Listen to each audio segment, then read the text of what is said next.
So this is becoming huge. The demand for third party is enormous, and there are lots of things in motion all at once. And because this is getting so big, we all have to take a look at the legal landscape. We have to think about the safety for our recipients and for our surrogates and for our donors. And we want to do it right. And so we just have to think about how are we going to present all of these moving parts to patients.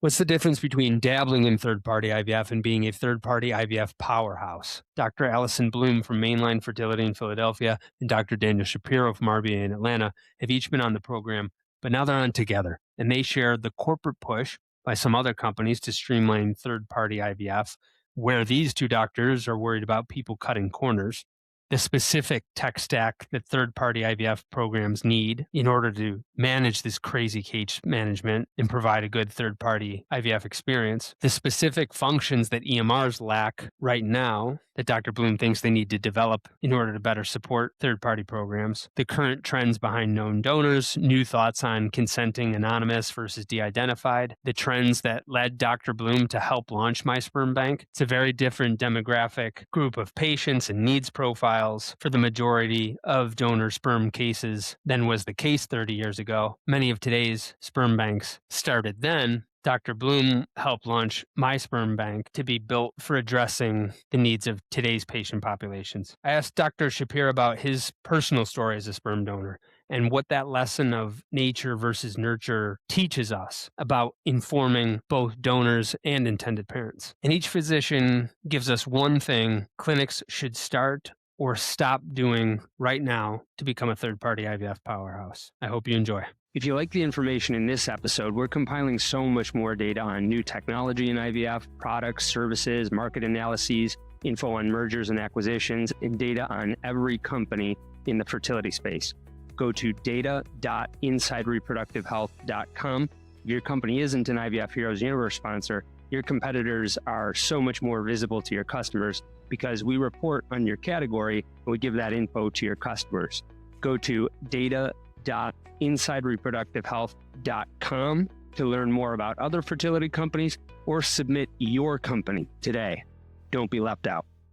Today's advertiser helped make the production and delivery of this episode possible for free to you. But the themes expressed by the guests do not necessarily reflect the views of Inside Reproductive Health, nor of the advertiser. The advertiser does not have editorial control over the content of this episode, and the guest's appearance is not an endorsement of the advertiser.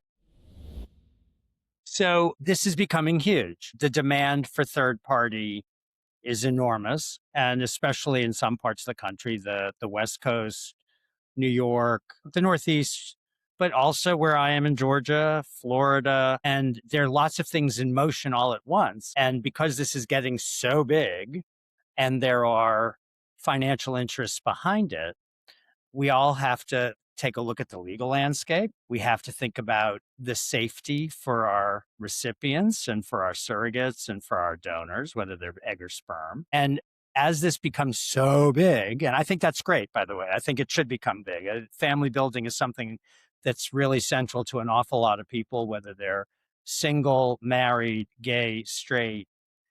Family building's a thing. And we want to do it right. Right? We want to make sure that everybody who's involved knows what they're getting into, know what the consequences are going to be, mostly good, but everybody's got something. And so we just have to think about how are we going to present all of these moving parts to patients? How are we going to discuss it going forward? How are we going to account for the legal landscape? As an example, Texas, not the safest place to be a surrogate right now, as an example. And yet there are people who apply to be surrogates in Texas. And so we have to counsel intended parents who want a Texas surrogate. We have to counsel Texas surrogates about the Texas abortion laws, the hostility to reproductive medicine in some quarters of this country, and make sure that everybody is taken care of appropriately and it's done safely, and that we've done more than just check every box in the recipe for third party, but we consider the human beings who are involved in that and how this is going to affect their lives long term. And I'll stop pontificating. I'm known for that. Well, so what's being done to streamline all of this? Because if I'm in a 150 cycle IVF center, maybe I'm doing a lot of this in-house, or I'm just having my practice manager kind of do everything, or I'm having one nurse coordinate all of this stuff. But as I start to be a center that has several doctors doing several thousand cycles, I'm a network now in multiple states. I probably want to have an infrastructure to where this stuff is streamlined. I know that there's services out there like Mind 360 that help with the mental health counseling of streamlining all that, but how much can be streamlined, and what are people attempting to do now to make the process more efficient?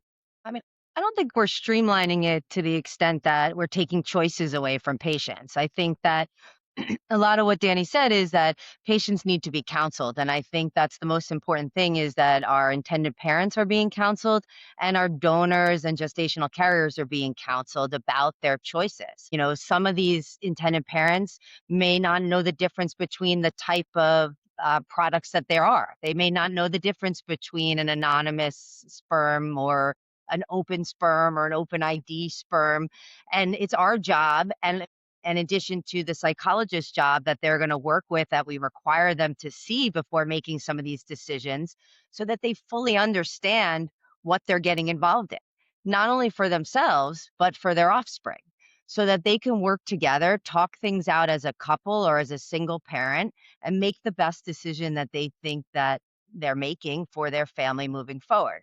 So I think if we streamline it too much and we tell everybody where they can buy their sperm from or where they can buy their eggs from, we're doing a disservice to the patient. So I think what's important for us and what we do is we set up resources for the patient. So we provide them with the tools so they know which places we've vetted and we're happy to work with, so that they have options out there.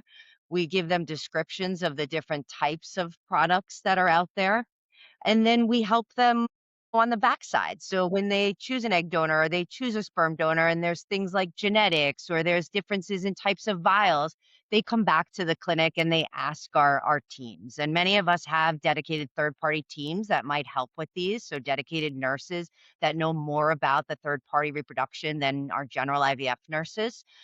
But I think we have to be careful not to streamline too much, because there's a lot of choices here, and we have to leave that up to the patients. Is there a push for that happening, of streamlining too much in some places? I have an emphatic yes to that, and that I see as problematic. And without mentioning any specific psych providers, but you did mention one that is streamlining.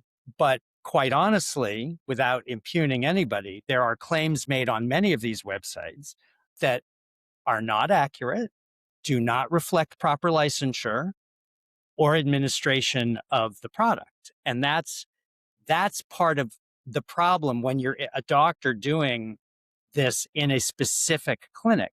There are all these choices. And it's very easy to say, well, they'll do this in bulk, and check. It shouldn't be like that.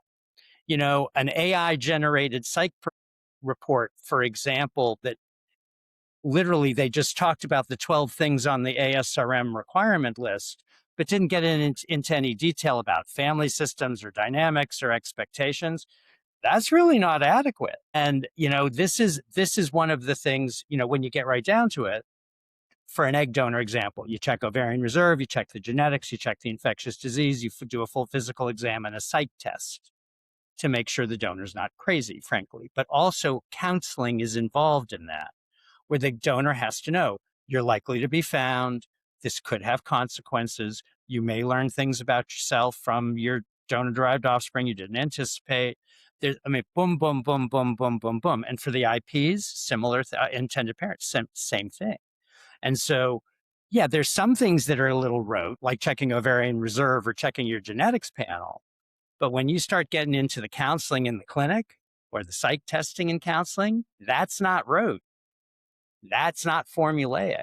And so it's a mixed bag. Yeah, we want to streamline in terms of expectation about what everybody needs to do it right. But there, as Allison pointed out, needs to be some wiggle room and some an individual application of these providers and these services that we need to help our patients get to the finish line. And we have to be sure that they're getting authentic counseling and meaningful interventions from these outside vendors. Otherwise, we're not protecting them or the donor or ourselves, frankly, and there's liability involved. Got to think about that too. And so it can be rote to a degree, but individualized in it needs to be in many other ways. Where else would you be concerned about people cutting corners? Me? Well, psych's the big one. There are some practices, even in this day and age, who do not properly label their specimens or comply fully with the FDA. They do the battery of tests, but they don't time them correctly, or they don't label their specimens correctly, and that renders them unsuitable for use. And we've seen it from some of the sperm banks, don't need to mention any, where, well, they made a mistake, but you can let it go because. And no, you can't. You can't let it go. An improperly labeled specimen, an improperly done donor eligibility determination, all of this puts an end to that donor.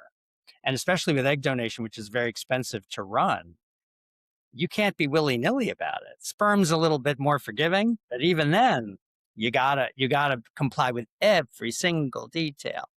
And a lot of these places, even the good ones, have boo-boos. And it's always in the labeling or in the way they do the donor eligibility determination. And we have to reject samples. If we're being faithful shepherds and stewards of the FDA regulations, we have to reject samples that don't meet the proper criteria. So, there's that going on. Allison, what you were describing is, in terms of the limits to streamlining, is a ton of case management. And it makes me think of an interview that I did with Eloise Drain, who owns a surrogacy agency, I believe, called Family Inceptions, no relation to the Inception group or brands, a completely different entity. But I was doing an interview with her, it was probably 2 years ago, and she said, Griffin, the patient experience has gotten worse in third party, and not just a little bit, but a lot. And it had to do with all of this case management, and there's just so many cracks that people can slip through. So how do you fix those cracks with these limits that you might face in being able to streamline? Yeah, I think it's just having the team that works well and understands the information and is dedicated to this patient population. I think it starts with the physicians. I think it starts with that first patient consult and educating them to the ability that they can at that first visit. So laying down the foundation of what they need to do next. I think that at least in our system, we use patient care coordinators that really take them from their first visit to their next step. So they reach out to them the next day and sort of take them to what do they need to do next. And I think that really helps the patients not get lost. We then send them, donor checklists. So, okay, here are the things that the doctor talked about that I need to do to get ready to start using a donor product. Right? And then they may go out and explore some of these donor websites, right? And the choices are listed there, choices of places we've vetted. The choices of psychologists that we've vetted in our community are listed there. And those are their next two steps. And then they often come back with questions, right? So this is where our team and their physicians, they have an opportunity to interact with those questions. But they're really given some sort of a step-by-step process, which I guess is their streamline, is their checklist. And it really isn't, especially with donor sperm, they're not getting lost many times. It's fairly simple.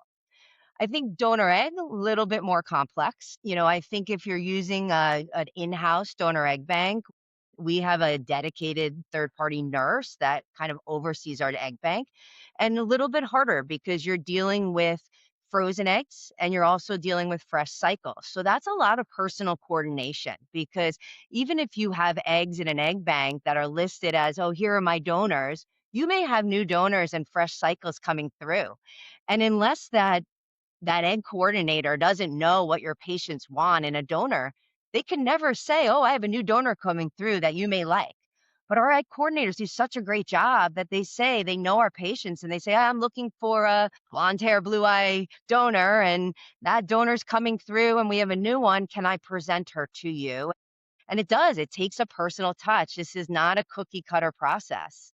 So I think it does take just a really well-oiled third-party team to do this, and some of it is a little bit more streamlined, and other it is still is gonna be that personal touch, and we're not gonna be able to do it with AI and, just through portal messages. I think it's a little bit warmer and more personalized, and I hope it stays that way.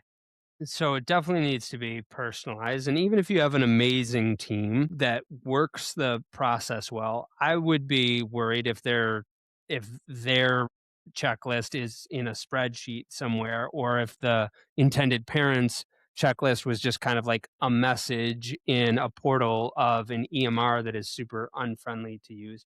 What tech stack does this team need in order to be able to do their job the best? A lot. You need a functional website that controls the donor management. You need an EMR that can recognize a same-sex male or same-sex female couple. You need somebody who is fluent in all of the standard operating procedures that you have in your own practice, some of which get filed with FDA. And you need somebody who can recite the FDA regulations in their sleep. And you need somebody who knows how to get in touch on short notice with especially intended parents, or if you're using donor egg and a fresh sperm source, the husband or the intended dad, or if he's using fresh sperm. If it's a surrogacy, it won't be fresh sperm. But there are some last minute things that do pop up, and communication and avenues of communication quickly can be important. But the donor management system, we use one called Egg Donor Connect, which we helped design. The whole of the Inception network uses it. It's highly, highly, highly effective at keeping track of donor flow. And the charges too. The business office likes it too. But it's still dependent on the individuals in the individual practices to upload their outcomes data.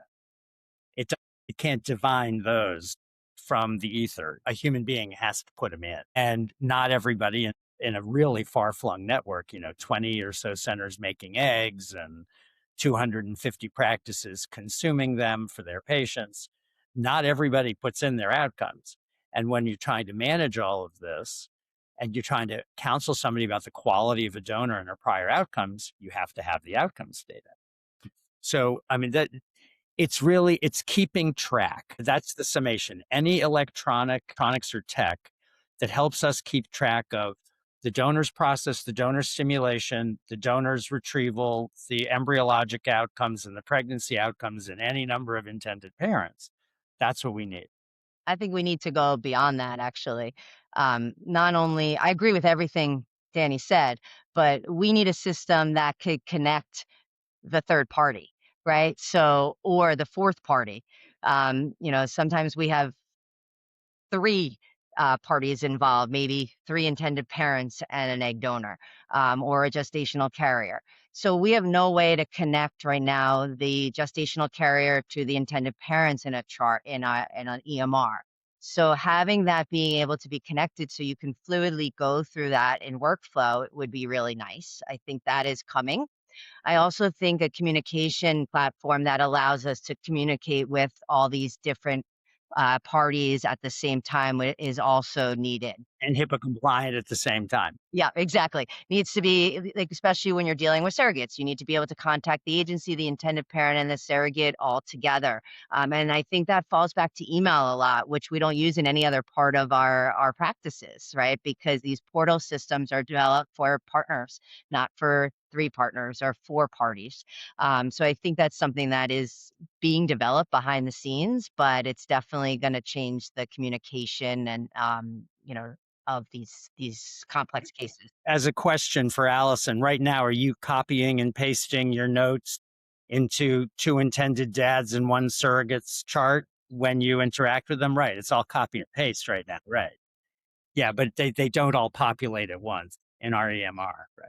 So do some of the tech solutions out there, do they make the claims that they can fulfill those needs, Allison? And you all just feel like that they can't actually deliver on those claims? I don't think they're out there yet. I mean, I think as a network, we're trying to build them behind the scenes. I think there's some limits in the EMR, but I don't think that they're there.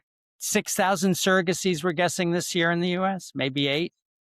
Does that sound about right? and maybe 22 to 24,000 donor egg cycles, something like that. Tell me what's going on with my sperm bank. Yeah, so we're really excited to launch My Sperm Bank, which is the newest sperm bank through the Inception Network, and we're now recruiting in 3 cities actively. And this is going to be the first sperm bank that's affiliated with a network of clinics. So you're going to have the physicians, the embryologists, the genetic counselors that are involved in this sperm bank and the implementation of it. I think right now there's going to be no anonymous sperm at this sperm bank. It's all going to be open ID and early disclosure. And then what has not been launched yet that we're the most excited about is we will be the first sperm bank, at least in the US, to have directed donors. So these will be known donors. There will be a meeting between the intended parents that'll be facilitated by a psychologist that specializes in third party reproduction. And the intended parent and the donor will be able to decide what kind of relationship they will establish. It could be just that they want to meet this person and know who they are and don't intend to have any other relationship, but they'll get to decide together what that looks like for the future. That'll be part of their legal contract if there's some intent for follow up in the future. And this is something that people are looking for. And this is a big push for coming from the donor conceived community. And this is what especially a lot of same-sex female couples are looking for, is to know their donors. And there's not a lot of options out there. And there's no options of known donors that are coming from actual sperm banks, where their donors are already evaluated, screened, had their psychology, had their genetics, had their infectious disease, had their semen analysis, and will be basically kept and stored just like all the other sperm. So you're getting high quality sperm guaranteed from a directed or known donor. And Allison's being modest because much of the contour of what she just described, she dreamed up the sort of the presentation of the bank. Well, tell me more about the genesis for the dream.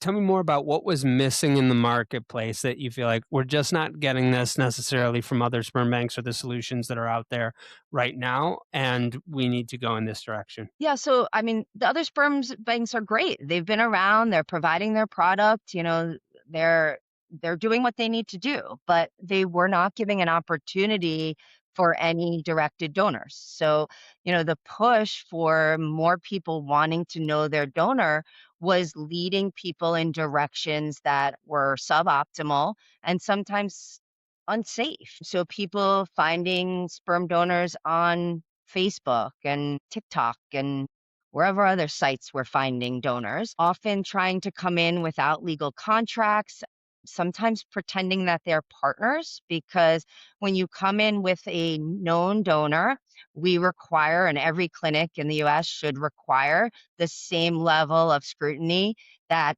a donor from a sperm bank comes in. So they have to undergo the same FDA regulations, they have to have a legal contract, they have to have a psychology evaluation. That costs money. So sometimes patients would come in and pretend that a known donor was their partner. So that way they would not have to undergo all this evaluation. They would just screen them with a semen analysis, infectious disease, like any other male partner, and they would use this donor as their sperm donor, which comes with a lot of potential problems, such as legalities and psychology consequences down the road. And I'm sitting in the apartment of an 87-year-old lawyer who was a family attorney in Miami and actually was tangentially involved in a case where a directed donor with none of the workup done properly for a same-sex female couple started acting like a dad. And because there was no documentation and he acted like a dad and he brought gifts and he babysat and he did all that and he lived 2 doors down, he wound up getting partial custody and ruining the relationship between the 2 women who were raising that kid. And there are consequences. Now, they're anecdotal. The bad things are anecdotal. I don't want to scare people, but they happen. And this is why the rules are so incredibly important. And Allison dreamed up the next iteration of sperm donation. Originally, you were considered to be the quote unquote, this is Illinois law, it's since rescinded, a bastard child. It said that in the law if you were the product of sperm donation. And then it became more and more acceptable as a treatment for male factor. But then along came IVF, and only men who have absolutely no sperm are ineligible to use their own DNA. I mean, we can make some pretty nice embryos out of some really awful sperm. And so the demand from men to use donor sperm to replace themselves, that's gone way down. And so where's it gone up? Single moms by choice and same-sex female couples. And so Allison recognized that that's the way it's shifted, and is describing exactly what I think she's right, what the market will bear on this. This is something new than when it was first dreamed up in the 1950s. Tell me more about this shift to known donor and what's the right way to do it. Known really means you know where they live. Yeah. And you can call them on the phone. Now, if you meet them and you do this dance and the contracts and the whole thing through a bank, it's still known, but we will have acted like it was an anonymous donation. And so that every single box is checked and the counseling is required. And it has to be done by people who understand the importance of adequate screening of a gamete donor, egg or sperm. So it doesn't mean just counseling, actually means testing. And some people will not have valid MMPIs or PAIs, and we have to exclude them.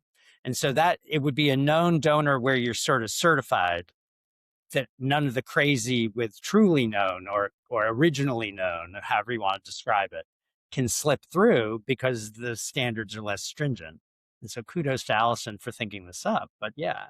And where are we at with the expectation of anonymous versus non-disclosed? Everybody's going to know everybody. There's no such thing as anonymous. You're de-identified until a kid turns 18. And then 23andMe, Ancestry.com, the donor, him or herself, does not have to be on the platform. They just have to have a smattering of relatives, and then anyone can triangulate to anybody. It's really not that difficult to get found or to find in the modern era. I don't see anonymous being a thing. There are people who are not going to want to know, and there are people who are going to know and say, okay, arm's length, I know who you are. That's as far as I want it to go. It's totally fine. But everyone's going to know. Yeah. And I think it's important, like, to not have anonymous donors in the sperm banks these days because of that reason. If you're not counseling men that they're not going to be anonymous, they may approach this differently. So they have to know from the start that this is not anonymous, whether they think it is or not, right? Because of all the things that Danny just said. So, there's going to be two options in the sperm bank besides the directed, which will be early disclosure, which means that after a live birth, the donor's identity will be released to the intended parents, or open ID, which will be at 18, the identity can be released to that offspring. So those are the options. But that allows, when these donors are counseled about their decision to donate, they understand that there will be some contact potentially made, and the people will know who they are. And that may, dissuade some donors from donating. And that's okay, because if they donate and someone finds them on 23andMe, that could pose a problem. So we're setting them up for a better success for the offspring if they desire to reach out in the future. And the donor too. And the donor too, of course. Yes. Danny, it sounds like you've got some personal experience with this that you've been sharing on the speaking circuit. What have you learned? Right. So I was a donor at Emory, and it was a totally different day and age. They were fresh samples. There was no FDA oversight. They screened me for Tay-Sachs and HIV, which once that became available. But when I started, it was 85 before the test was actually available, before all the rules had come in. And I've been contacted.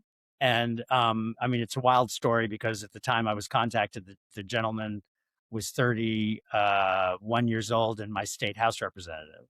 And right now he's my state senator, and he's running for lieutenant governor of Georgia.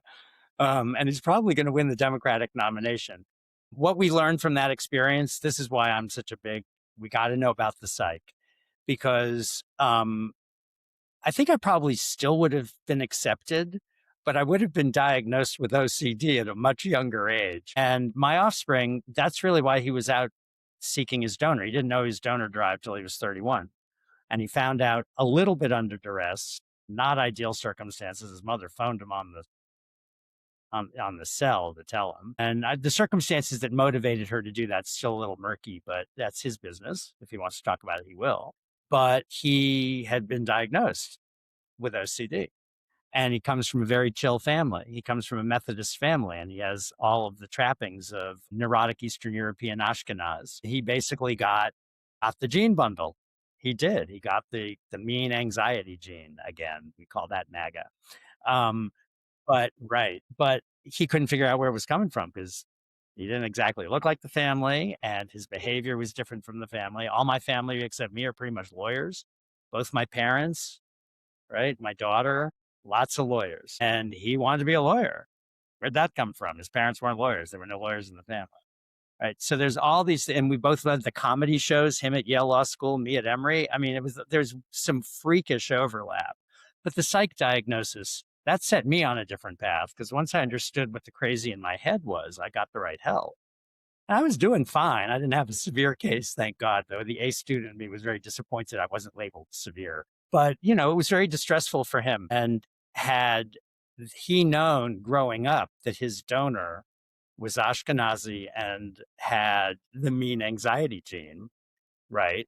His family might have been able to put that into proper context and say, let's get some intervention now, right? Rather than, what up? Why are you so wacky? What did that experience teach you about the scope of nature versus nurture? That this is not a single decision. This is a thing that evolves over time. And it's like the ripple effect in the pool. Once you set the ripples going, unless there's something that stops it, it's going to keep propagating, which means what he got in the gene bundle, he gets to pass down, right? He feels like he's really articulate, and he's really good at describing the feeling of his hand lying every time he filled out a medical form, because he was giving his father's medical history, which wasn't right, and he didn't know it. And that's not right. He should know what his risk factors are. He should know not just psychiatric, he should know what his medical risk factors are. He should know what's popped up in the family, the genetic family of origin, even if they had nothing to do with nurturing the guy or the young lady, as the case may be. So what did I learn? I learned that when I talk to people about third party anything, I say to them, hey, this is great. I'm going to help you. I'm so happy for you. We want this to work. Here are the things you can't control, but may be templated by the donors you've selected. And even the uterus that an embryo gestates in, it's called imprinting or epigenetic effect, can influence behavior in the offspring. And so all of these things, you can't do anything about it, but you need to let people know this is coming. And so that they're not shocked, so that they can handle it appropriately. They love their children. And as long as they start off with, we loved the idea of you so much, we couldn't be without you. And this is why we went through this to get you.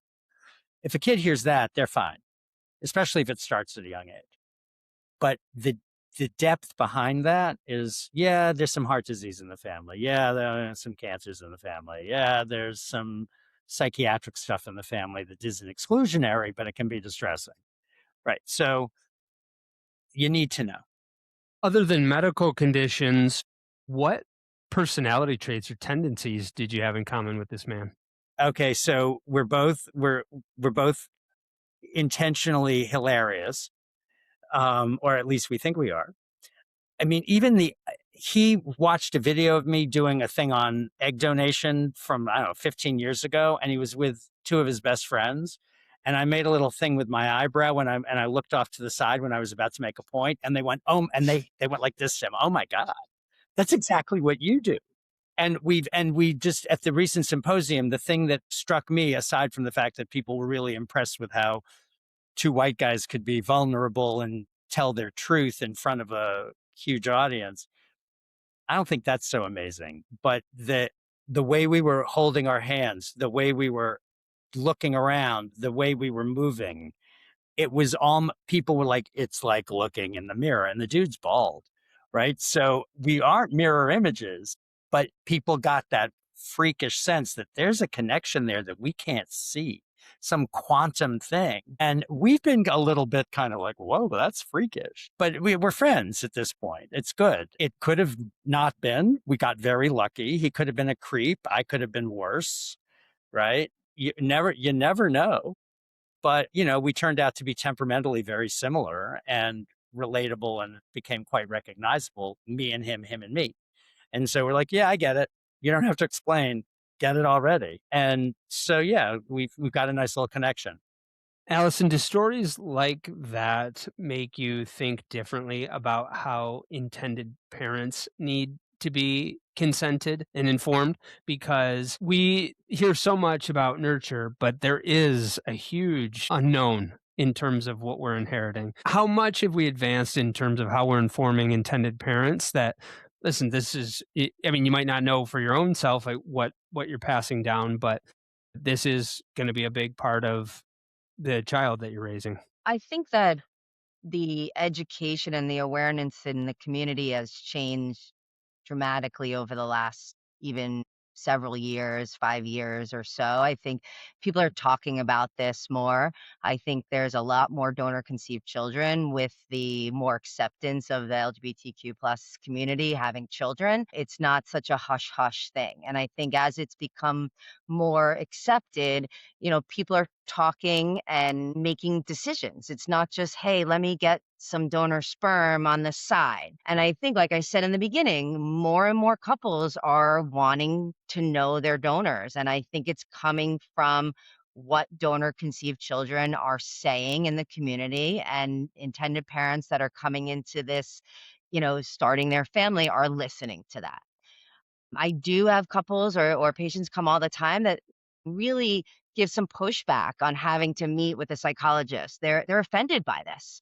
They're like, why do I have to meet with a psychologist when, your heterosexual couples or, this single person, well, they actually do too, but your heterosexual couples don't. And I very clearly tell them, we're not evaluating you, right? I'm not evaluating your ability to be a parent. We're really talking about, what it means to have a donor conceived child. How do you disclose this to them? What resources are out there? How do you make a decision of what type of donor you're going to choose? And I think that these stories and where this conversation has gone has definitely made me feel like this is even more important to have these conversations. And I feel more passionate and more able to express that to my patients of the why. And a lot of the patients, even when they give you a little pushback, they go to these sessions and then they're like, I kind of like that. Like, it was good. It was really actually nice to talk about this.